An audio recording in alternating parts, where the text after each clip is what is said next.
The disappearance of this little girl remains to be one of the biggest mysteries in Toronto, and 4 decades later, police are still working to solve the case. Investigators are hopeful that a $50,000 reward now being offered by Crime Stoppers will lead to Nicole's whereabouts. Yeah, I say it just brings back a lot of emotion.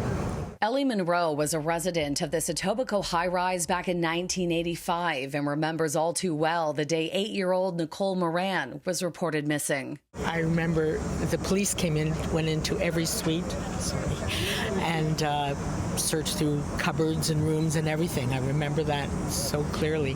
And I was saying that my daughter, who wasn't quite 3 at the time, also remembers it very clearly. Nicole was last seen by her mother getting onto an elevator. That morning, she was meeting a friend in the lobby to go swimming. Detective Sergeant Steve Smith tells me contractors were in the process of installing security cameras on the day she disappeared. Literally a week later, we would have had video of all the exits. We really don't know after she went into that elevator. Once Nicole was reported missing, it sparked the largest search effort in Toronto police history. She was carrying a white plastic shopping bag. Officers knocked on thousands of doors. They combed parks and wooded areas and plastered posters right across the GTA. Throughout the years, a stream of tips continued pouring in, but all leads were dead ends. To this day, it's still unknown if Nicole is dead or alive. She was my best friend.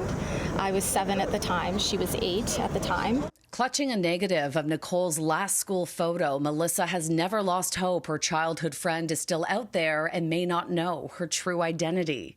We're doing everything we can to find you. And if you think that you may be Nicole, if you don't know what your past is, I would encourage you to come forward because we do have ways of verifying.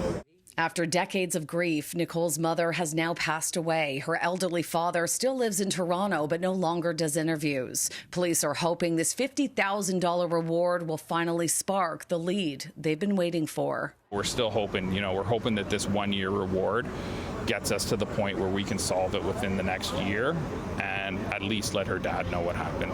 Now, if you do have a tip or information that can help this investigation, contact Toronto Police. You can also send a tip anonymously through Crime Stoppers. In Etobicoke, Shauna Hunt, City News.